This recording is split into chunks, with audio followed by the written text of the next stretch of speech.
It's strange how we can crave connection more than anything. Yet when someone finally offers it, something inside us quietly begins to pull back. You tell yourself you're just busy or tired, but deep down, you know what's really happening. You start replying slower, your voice changes, you build invisible distance between you and them. Not because you stopped caring, but because caring feels dangerous. You've done this before. You've let people in, and it didn't end well. So now, you push before you can be pushed. You leave before you can be left. It's not cruelty, it's protection. You think you're keeping your heart safe, but what you're really doing is locking it in a room with no windows. A room where love can't get in, but neither can the light. Why do we do this? Why do we push away the people who try to love us? Sometimes it starts with fear, not the loud kind that screams, but the quiet kind that whispers, "Remember what happened last time?" You remember how it felt to be open. You remember what it cost. And your mind, desperate to protect you, mistakes love for danger. So it builds walls, polished, invisible, and sturdy. You call it independence, you call it boundaries. But sometimes those walls are just fear wearing better clothes. The psychology behind it is called defensive detachment. It's the instinct to retreat before we get too close. It tells you that solitude is safer than disappointment. That emotional distance is a kind of control, but what it doesn't tell you is that control often comes with a price, emptiness. You start to confuse being safe with being numb. You convince yourself you're better off alone, but late at night you still scroll through old messages wondering why you can't just let someone love you. Maybe it began a long time ago. A parent who was unpredictable. A friend who betrayed you. A love that vanished without a reason. Whatever it was, your nervous system learned the same lesson.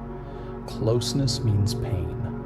And so, whenever someone gets too close, your body reacts before your mind even notices. You withdraw. You joke instead of being honest. You change the subject when things get real. You start to sabotage the connection. Not because you want to, but because you don't know how else to stay safe. You think you're protecting your peace, but what you're really doing is keeping yourself lonely. The hardest part to accept is that this pattern feeds on itself. The more you push people away, the more you prove to yourself that no one ever stays.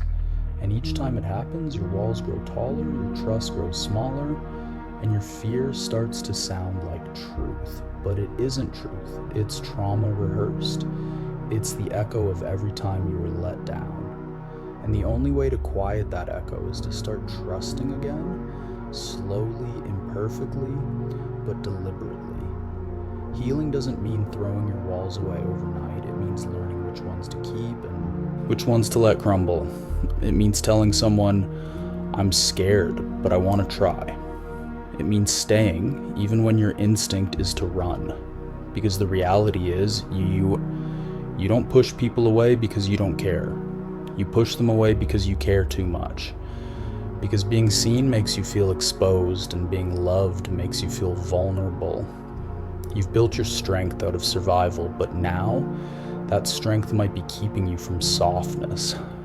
And softness is where love lives. There's a moment in every connection when you feel the urge to retreat.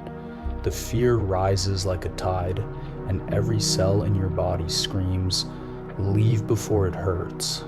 But that's the exact moment you have to stay. Not because it's easy, but because staying is how you teach your heart that not everyone will break it. You can start small. Respond to that message you've been ignoring. Say thank you when someone offers care instead of brushing it off. Let a friend see you when you're not okay. These are tiny acts of courage, but they build something powerful, but proof that love doesn't always have to end in pain. And when that proof starts to grow, the walls begin to shift. You'll notice the silence feels different. Less like isolation, more like peace. and you'll realize that people aren't trying to invade your space, they're trying to meet you where you are. It's okay to need space, it's okay to protect your peace, but not at the cost of connection. You deserve to be seen without feeling unsafe. You deserve to love without fearing the fall. Sometimes we think distance will save us, but what it really does is keep us trapped in the same pain we're trying to avoid. If you've ever wondered why you feel both lonely and relieved when you're alone, that's the paradox of emotional defense. Your heart craves what your mind fears, and healing is learning to let the heart speak louder. There will be days when you still pull away, when trust feels like walking barefoot on glass.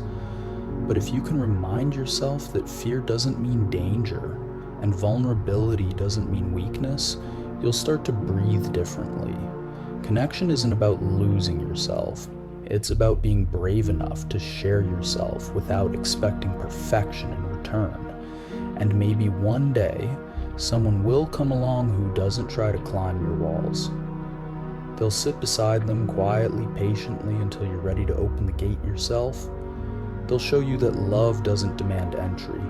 It waits. And when it finally steps inside, it doesn't feel like invasion. It feels like home. So if you catch yourself pushing someone away again, pause, take a breath, and ask, am I doing this because I don't trust them? Or because I still don't trust myself? You're not too complicated, you're not unlovable, you're just healing in real time, learning how to let people stay without expecting them to leave. And that's the hardest part, because it means you have to give love a second chance. Not the kind of love that demands or deceives, but the kind that stands quietly at the door, waiting for you to feel safe enough to open it. You may always have the urge to run, but one day, you'll realize you don't need to anymore, because the people who truly care won't ask you to change your pace.